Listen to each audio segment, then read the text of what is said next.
Hello school, how are you all? I hope you are very fine. Myself Khushbu Gupta welcoming you back to the economics lecture. तो हम आज economics का lecture देखेंगे।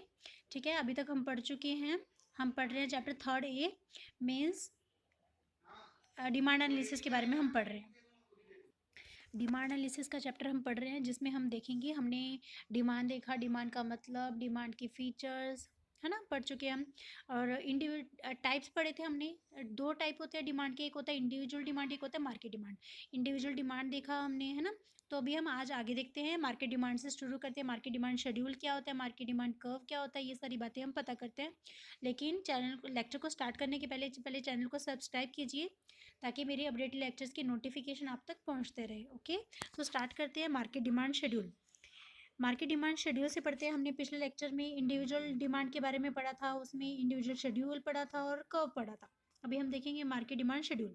क्या है market demand schedule? जब हम मार्केट की डिमांड को एक टेबल में रिप्रेजेंट करते हैं, टेबल में दिखाते हैं, तो उसे बोला जाता है मार्केट डिमांड शेड्यूल। क्या है market demand? Market demand is the total demand for a commodity from all the consumers at a given price during a given period of time. देखो, सबसे पहले इंडिविजुअल डिमांड किसे बोलते हैं? किसी एक पर्सन की डिमांड को बोला जाता है इंडिविजुअल डिमांड। और किसी मतलब एक पर्सन, दो पर्सन, तीन पर्सन, चार पर्सन, मतलब मान लो 5-6 लोग हैं मार्केट में, एक मार्केट में 5-6 लोग हैं, तो उन सबकी एक साथ डिमांड, टोटल डिमांड को हम बोलेंगे market demand. Okay, market demand is the total demand. Market demand क्या है? टोटल डिमांड है फॉर अ कमोडिटी, किसी एक कमोडिटी के लिए, फ्रॉम ऑल द कंज्यूमर, जितने भी कंज्यूमर्स है उन सब की डिमांड का हम क्या कर देंगे? टोटल कर देंगे, तो वो क्या बन जाएगा? मार्केट डिमांड बन जाएगा। वो सारे consumers at a given price, एक पर्टिकुलर प्राइस पे कितनी अलग अलग कमोडिटीज परचेस करेंगे during a given period of time. एक समय के दौरान में जो भी प्राइस रहेगा उस पर वो अलग अलग कमोडिटीज परचेस करेंगे, तो उन सब की टोटल डिमांड क्या हो जाएगी? मार्केट डिमांड हो जाएगी। Okay, market demand schedule is a tabular representation. Market demand को हम किस में? मार्केट डिमांड शेड्यूल मीन्स क्या? जब हम मार्केट के डिमांड को, मार्केट डिमांड इंफॉर्मेशन को हम टेबल में रिप्रेजेंट करेंगे तो उसे बोला जाता है market demand schedule. Market demand schedule is a tabular representation showing the different quantities of a commodities which all the consumers are prepared to buy at the various prices over a given period of time. Market demand schedule क्या है? जब हम market demand को table में represent करते हैं कि भाई कोई अलग अलग कंज्यूमर एक प्राइस पे अलग अलग कमोडिटीज परचेस करते हैं एक पीरियड के दौरान, तो उसे बोला जाता है मार्केट डिमांड। ठीक है, it is obtained by the horizontal summation of the demand of all the consumers at the various prices. अभी ये जो मार्केट डिमांड है, ये देखो मार्केट डिमांड है, वो ये हॉरिजॉन्टल समेशन, हॉरिजॉन्टल किसे बोलते हैं? इसे बोला जाता है हॉरिजॉन्टल। ठीक है, हॉरिजॉन्टल बोला जाता है। और ऐसे जो लंबी लाइन रहती है उसे वर्टिकल बोला जाता है। ठीक है, उन्होंने बोला है कि मार्केट डिमांड निकालने के लिए आप क्या करोगे? इंडिविजुअल डिमांड का समेशन करोगे, हॉरिजॉन्टल समेशन करोगे। ओके, तो क्या दिया है? It is obtained by the horizontal summation of the demand of all the consumers at the various prices. अलग अलग प्राइजेस पे जो कंज्यूमर्स खरीद रहे हैं तो उन सब का हम टोटल कर देंगे, then it will be market demand. It also indicate an inverse relationship between the price and the quantity demanded. और ये बात तो हमेशा ये फैक्ट है कि प्राइस और डिमांड के बीच का कैसा रिलेशन रहता है? इनवर्स रिलेशन, मतलब अपोजिट रिलेशन। अगर प्राइस बढ़ेगा तो डिमांड कम होगी और प्राइस कम होगा तो डिमांड बढ़ेगी। Okay, this can be explain with the help of the following market demand schedule. तो हम इसे मार्केट डिमांड शेड्यूल के हिसाब से दिखा सकते हैं। क्या दिया आपको? देखो, मार्केट डिमांड शेड्यूल हम दिखाएंगे। देखो यहाँ पर दिया आपको प्राइस ऑफ द कमोडिटी, किसी एक कमोडिटी का प्राइस दिए, किसी एक्स कमोडिटी का, और रुपीज़ में दिया है। ठीक है, quantities of the x commodities demanded in cases. अब कितनी क्वांटिटी डिमांड की जा रही है? कोई अलग अलग कंज्यूमर्स है, ये एक कंज्यूमर है, consumer A, consumer B, consumer C, ये अलग अलग कमोडिटीज परचेस करते हैं। फिर इन सबका तीनों का टोटल क्या बन जाएगा? ऐसे हम हॉरिजॉन्टली टोटल करेंगे तो वो क्या बन जाएगा?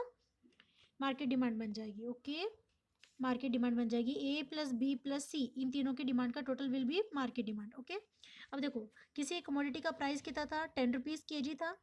तो ए कंज्यूमर ने खरीदे 5 किलो, और बी ने खरीदे 10 किलो, और सी ने खरीदे 15 किलो। टोटल डिमांड कितनी होगी? देखो, 5 और 10 15, 15 15 30, है ना। तो इनकी मार्केट डिमांड हो गई 30। और फिर जैसे 8 रुपये कम प्राइस कम हुआ तो इनकी डिमांड बढ़ गई, है ना, क्योंकि प्राइस और डिमांड के बीच में कैसा रिलेशन है? इनवर्स रिलेशन है ना। जब प्राइस कम हुआ, 8 रुपये हो गया प्राइस, तो डिमांड उनकी 5 से 10 हो गई, फिर 10 से 15 हो गई, और यहाँ पे 15 से 20 हो गई, डिमांड सबकी बढ़ गई। जैसे ही प्राइस कम हुआ तो डिमांड क्या हो गई? तीनों की बढ़ गई 5-5 किलो से, तो इनकी डिमांड कितनी हो जाएगी? 45 kg हो जाएगी।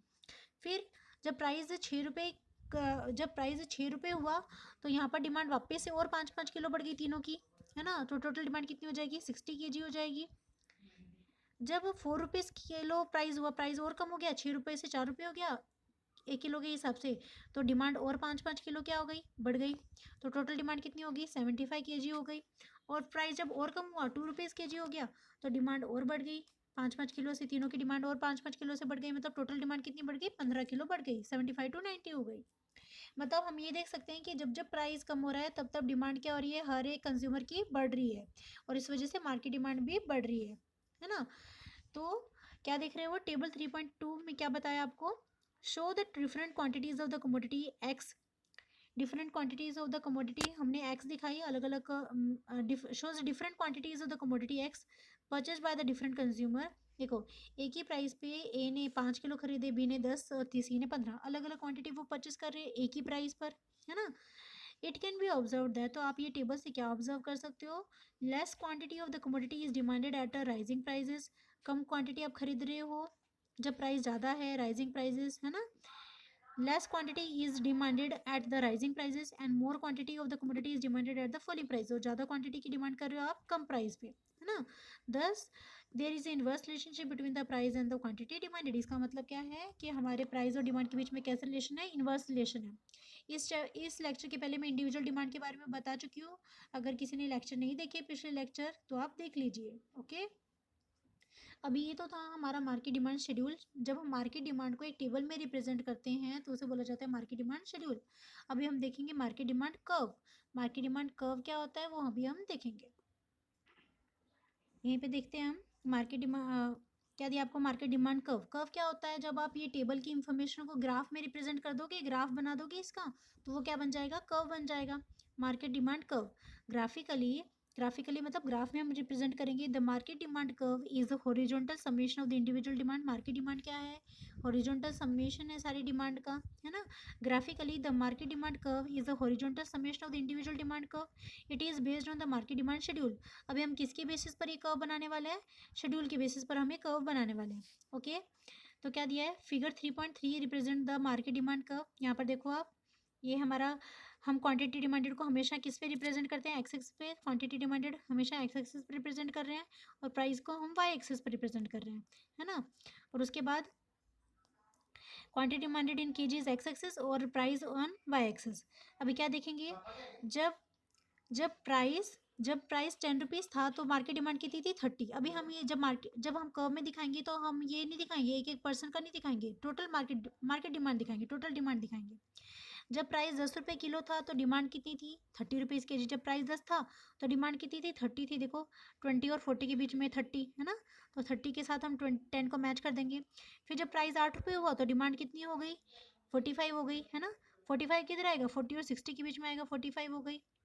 और जब प्राइस 6 रुपये kg है तो डिमांड कितनी हो जाएगी, 60 kg हो जाएगी।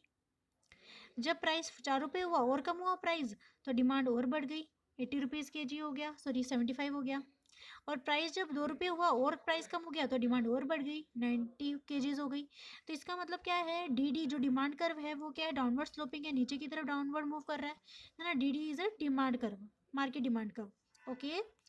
क्लियर है ना। मार्केट डिमांड कर्व मतलब क्या, मार्केट डिमांड क्या जा रही है, लेफ्ट टू राइट जा रही है। यहाँ देखो मार्केट डिमांड क्या बता रहे हैं वो, इन फिगर 3.3 की फिगर में हम क्या देख सकते हैं कि x axis represents market demand. X axis पे हम हमेशा मार्केट डिमांड बताते हैं, मतलब क्वांटिटी डिमांडेड हम हमेशा एक्स एक्सिस पे बताते हैं। And y axis represent the price of the commodity, और वाई एक्सिस पर हम क्या बताएंगे, प्राइस बताएंगे। The market demand curve D D, जो मार्केट डिमांड कर्व है D D, slopes downward from the left to right. वो स्लोप्स डाउनवर्ड नीचे की तरफ जाता है हमेशा। मार्केट डिमांड शेड्यूल हमेशा नीचे की तरफ जाता है, डाउनवर्ड स्लोपिंग होता है, left to right, okay. Indicating an inverse relationship between the price and the market demand. और वो क्या बताता है, downward sloping of the demand curve shows us the inverse relationship between the price and the market demand. मतलब जब price बढ़ेगा तो demand क्या होगी, क्वांटिटी डिमांडेड क्या होगी, कम होगी। और जब प्राइस कम होगा तो क्वांटिटी डिमांडेड क्या होगी, बढ़ेगी। इस वजह से डिमांड कर क्या रहता है, स्लोपिंग डाउनवर्ड, नीचे की तरफ मूव करता है, ओके। आई होप समझ में आया। किसी को कोई डाउट हो तो प्लीज़ मुझे कमेंट सेक्शन में बताइए। अगर आपको लेक्चर पसंद आया देन वीडियो को लाइक कीजिए और ज़्यादा से ज़्यादा अपने फ्रेंड्स तक शेयर कीजिए, ताकि सब लोगों को इस लॉकडाउन के टाइम पे स्टडी में हेल्प हो सके। कोरोना के टाइम बहुत ही बुरा टाइम है, लेकिन सब लोगों को अपनी पढ़ाई मिस नहीं करनी है, तो अपने फ्रेंड्स तक ज़्यादा से ज़्यादा लोगों तक शेयर कीजिए, ठीक है? ओके। और कोई डाउट हो तो मुझे कमेंट सेक्शन में बताइए और चैनल को सब्सक्राइब कीजिए, ठीक है? Thank you so much for hearing me. Thank you.